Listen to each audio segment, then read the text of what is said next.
Gooftaatti kan jaallatamtan, guutummaa addunyaa kanarra kan jirtan, yeroo ammaa kana ergaa kana dhaggeeffachaa kan jirtan bakka jirtanitti maqaa Waaqayyo Abbaatti, kan Ilmaa, kan Hafuura Qulqulluu Waaqayyo tokkoon nagaan isiniif haa ta'u. Egaan macaafa lallabaa boqonnaa 12 lakkoofsa 1 irratti hundaa'uudhaan dhimma cimaa bara keenyaa waa'ee jireenya bara dargaggummaa irratti ergaa Waaqayyo keessa koo kaa'ee isiniif qooduun barbaada. Kutaan macaafa qulqulluu keenyaa kun akkas jedha: barri hamaan utuu hin dhufin, waggoonni ati anatti hin tolan ittiin jettus utuu hin dhiyaatin, bara dargaggummaa keetti uumaa kee yaadadhu. Mata dureen isiniif qoodu bara dargaggummaa keetti uumaa kee yaadadhu isa jedhudha. Barri dargaggummaa akkuma beeknu tokkoffaa irratti bara darbudha. Barri hamaan tokko immoo itti aansee dhufu akka ta'e barreessaan macaafa lallabaa jala sararee nuuf kaa'a. Yeroon bara dargaggummaa kun gaafa ilaallu yeroo itti lafa yaadan ga'uudhaaf humna qabanidha. Wangeela Yohaannis boqonnaa 21 lakkoofsa 18 irratti gooftaan keenya Yesuus Kiristoos Phexrosiin, yeroo humna qabdu ofii keetiin lafa barbaadde dhatta, garuu yeroo humni kun hin jirre, yeroo humni kun dhumu tokko jira, yeroo sana garuu namootatu gara barbaadanitti si geessu ittiin jedhe. Kanaaf barri dargaggummaa kun hin darba jechaadha.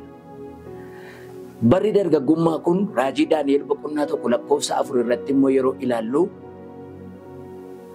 yeroo dandeettii gurguddaa itti qabanii fi yeroo itti barbaadamanidha. Yeroo barbaadamu akka ta'e macaafa qulqulluu keenyarraa hin arganna. Dargaggoota mootonni hin barbaadu. Addunyaan kun hin barbaaddi. Akkuma kana kan isaan hin barbaanne tokkoyyuu hin jiru. Kanaaf dargaggoonni umurii baay'ee barbaachisaaf barbaadamuurra kan jiran akka ta'e macaafa qulqulluu keenyarraa hin arganna. Inni kan biraan dargaggummaan yeroo guddinaati. Yerootti dargaggummaan kun mucummaa keessaa ba'anii jireenya giddu galeessummaarraa yeroo itti ga'anidha.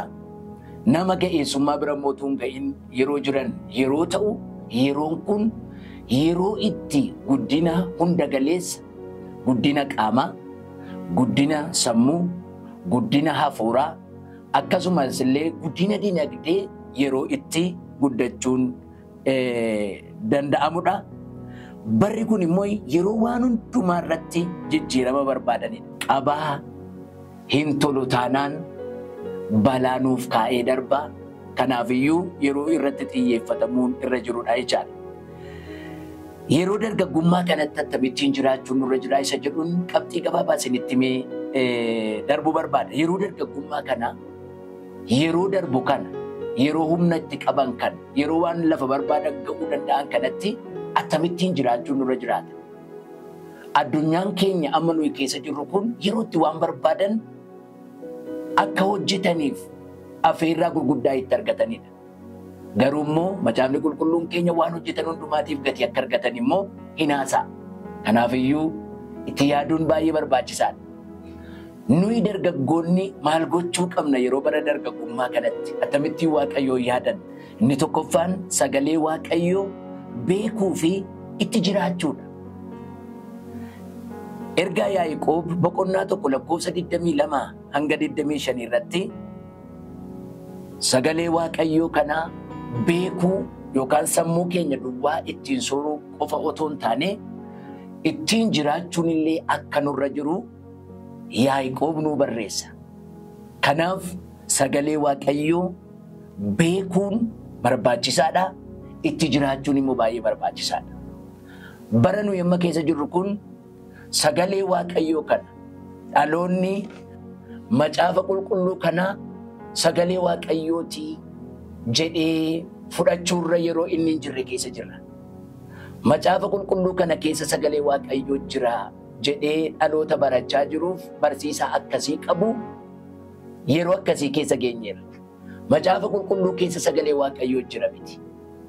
Macaafni qulqulluun sagalee Waaqayyooti. Keessa jira jechuun waan kan biraanis as keessa jira jechaadha.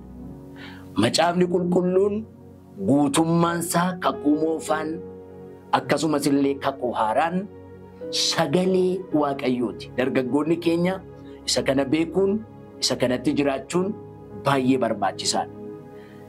Ergaa tokkoon asumarra dhaabadhee isiniif dhaamuu barbaada. Sagalee Waaqayyoo yoo beektan, sagalee Waaqayyootti yoo jiraattan, sagaleen Waaqayyoo qajeelfama jireenyaati. Sagaleen Waaqayyoo daandii guddinaati. Sagaleen Waaqayyoo karaa qaroominaati. Dhaloonni sagalee Waaqayyoo kana dubbifatan addunyaa kana irratti injifatoodhaa fi mo'atoodha. Kanaafiyyuu sagalee Waaqayyoo kana beekuuf itti jiraachuun baay'ee barbaachisaadha. Ibroota boqonnaa 4:12. Billaadha sagaleen Waaqayyoo hin mura. Phexros jalqabaa boqonnaa 2:2 gaafa dhanni ilaallu aannan guddisuudha dubbii Waaqayyoo. Dhuguutu nurra jira. Guddachuudhaaf soorachuun nurra jiraata. Sagalee Waaqayyoo kana asirra kaa'ee yoon ilaalee sagaleen Waaqayyoo kun nan fayyadu. Sagalee Waaqayyoo kana garuu yoon dubbise, sagalee Waaqayyoo kanatti yoon jiraadhe, sagalee Waaqayyoo kana qajeelfama jireenya koo yoon godhadhe garuu na guddisa. Akka itti qotan macaafa qulqulluutu nama barsiisa. Akka itti baratan macaafa qulqulluutu nama barsiisa. Akka itti jiraatan macaafa qulqulluutu nama barsiisa. Kanaafiyyuu dhalootaaf ergaan irra dhaamu sagaleen kun sagalee Waaqayyooti. Aannanidha. Dhugaa ittiin guddattu. Kan dheebote yoo jiraate gara koo dhufu jedhe gooftaan keenya Yesuus Kiristoos. Barsiisee nama ga'aa nama godha. Xiimotewos 2:14 kaasee hanga 16. Kanaafiyyuu sagalee Waaqayyoo kana beekuun itti jiraachuun baay'ee barbaachisaadha. Inni kan biraan sagaleen Waaqayyoo kun jireenya dhala namaa kana hin qajeelcha, karaarra buusa. Dhalli namaa maal gochuun akka irra jiru itti agarsiisa. Kanaaf sagalee Waaqayyoo kana beekuun itti jiraachuun baay'ee barbaachisaadha. Bara kana keessa yeroo nuyi keessa jirru yeroo wal'aansoo guddaa qabuuf yeroo waldaan kiristiyaanaa kallattii hundumaan danqamaa jirtu kana keessa sagalee Waaqayyoo kana qabannee hin milkoofna. Sagalee Waaqayyoo beekuuf itti jiraachuu jechuun qulqullummaatti jiraachuu, qulqullummaan hojjechuu, qulqullummaadhaan barachuudha. Asumaan barattoonni keenya ergaa guddaan isinii qaba. Waaqayyo balbala barumsaa kan isinii bane. Barri kun haasaan tokko haasaan qilleensa kanarra jiru jira. Hatuun hojiidha. Yoo qabamanii garuu yakka kan jedhamu. Hatuun cubbuudha. Kanaafiyyuu sagaleen Waaqayyoo akka nuyi qulqullummaadhaan hojii Waaqayyo ittiin waame kana nuuf kenne kana akka nuyi hojjennu waan barbaaduuf yeroo hunduma akka qayyabattan gadi teessanii akka barumsaa ammayyaa Waaqayyo isiniif kenne kanallee akka isin barattan jaalala Waaqayyootiin isin gaafadha. Inni lammaffaan akkamittiin bara dargaggummaa kana keenyaa kanatti Waaqayyoon sodaannaa? Akkamittiin Waaqayyoof jiraanna isa jedhu Waaqayyoon sodaachuudhaan. Macaafa Lallabaa boqonnaa 12:13. Waaqayyoon sodaadhu. Abboommii isaa eegedha sagalee Waaqayyo. Waaqayyoon sodaadhaa. Warri Waaqayyoon sodaatan kadhannaa isaanii dhaga'ama. Faarfannaa 34:17. Warri Waaqayyoon sodaataniin eegamu. Faarfannaa 34:7. Warra Waaqayyoon sodaatanitti homtuun hir'atu. Faarfannaa 34:10. Ergaan koo Waaqayyoon sodaadhaa. Gaafa Waaqayyoon sodaattan hundumaatu kan keessan sababa ta'eef jechaadha. Sadaffaan Dhimmanii hojjechuu dargaggootarraa Waaqayyo dhimmanii hojjechuu barbaada. Dhimmanii hojjechuu. Akka nuyi dhimmineen hojjenne waan baay'ee nu danqaa jira. Sooshaal miidiyaan nu danqaa jira.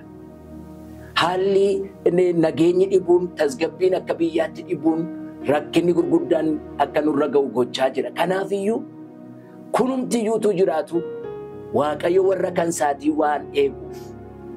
Tuufedha Waaqayyoo hin ta'in immoo rifeensi mataa keenyaa tokkollee waan hin buqqaaneef dhimminee hojjechuun baay'ee barbaachisaadha. Uumama boqonnaa 2:15 Waaqayyoo dhala namaa hojiidhaaf uume. Dargaggoonni dhimmaa hojjedhaa. Waan Waaqayyo nuu kenne hundumaa hojjechuun baay'ee barbaachisaadha. Waan cubbuutti nu hin geessine hundumaa hojjechuun baay'ee barbaachisaadha. Waan argannee galii irraa argachuun danda'amu hundumaa sagalee Waaqayyootiin kan hin mormine hojjechuun abboommii Waaqayyooti. Kanaafiyyuu akkasin cimtanii hojjettanan isin jajjabeessa. Inni shanaffaaf inni dhumaa gaa'ela kiristiyaanummaatiif immoo borii ofiitiif of qopheessuun baay'ee barbaachisaadha. Gaa'ela kiristiyaanaatiif of qopheessuun baay'ee barbaachisaadha. Gaa'ela kiristiyaanaa qulqulluu waldaa kiristiyaanaa keessa akka jiraatuuf addunyaan kun akka isheen qabaattuuf dargaggoonni qulqullummaatti jiraachuun gaa'ela kiristiyaanummaatiif of qopheessuun baay'ee barbaachisaadha. Isa kana maaliif dubbannaa? Barri kun keessumaa yeroo wallaansoo gurguddaan nu mudatedha. Yeroo nuyi waan baay'eetti wallaansoo qabamaa jirudha. Yeroo gaa'ela diiguudhaaf seexanni qophaa'aa jiru. Warri gaa'elatti hin galin akka isaan gaa'elatti hin galin. Warri gaa'elatti galan immoo akka isaan diigamaniif yeroo seexan hojjechaa jirudha. Waaqayyo gooftaan garuu gaa'ela qulqullaa'aadhaaf. Gaa'elli qulqullaa'aan yoo jiraate bor waldaan jirti. Bor dhaloonni jira. Itti fufinsa dhalootaa kana seexanni kutuu barbaada. Nuun garuu isa seexanni kutuu barbaadu kana itti fufsiisuudhaaf akka sagalee Waaqayyootti jiraachuun baay'ee barbaachisaadha. Seera uumamaa boqonnaa 2:18 namni qofaasaa ta'uun gaarii miti. Waaqayyotu gaa'ela dhaabe. Kanaafiyyuu dargaggoota gaa'ela kiristiyaanaatiif of qopheessaa. Waaqayyoon immoo sodaadhaa. Waaqayyoof immoo abboomamaa. Waaqayyo isa dhageenye nuuf eebbisu. Isinii kadhachuun barbaada. Gooftaa Yesuus galanni ulfinni guddaan siif haa ta'u. Waan nu eebbifteef, waan nu gargaarteef, jireenya eebbifamaa akkasii waan nu laatteef, yeroo kana waan nu laatteef galanni siif haa ta'u. Yeroo kana sin kadhadha. Dargaggoonni guutummaa addunyaa kanarra jiran, amantoonni sagalee kana dhaggeeffatan, bakka jiranitti maqaa Yesuus Kiristoosiin eebbi guddaan jireenya isaaniirra haa dhufu. Eebbi guddaan mana isaaniirra haa dhufu. Eebbi guddaan bara isaaniirra haa dhufu. Dargaggoota ciccimoo warra akka Yoosef, warra bara keessatti si kabachiisanii darban, warra akka Daani'el, warra bara keessatti si ulfeessanii darban, yaa Waaqayyo gooftaa waldaa kiristiyaanaatiif laatteetta. Ammallee dabalii dargaggoota akkasii nuu kenni.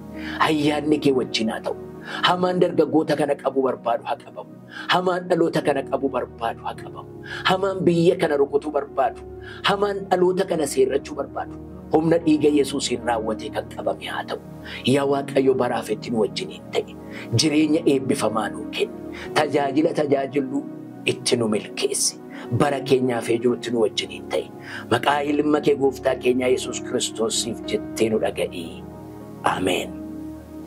Gaan sagalee kana kan dhageessan hundumti keessaniyyuu nagaan Waaqayyoo isiniif haa ta'u jechaa isa dhageenye kanatti akka jiraannu Waaqayyoo hunduma keenya nu haa gargaaru.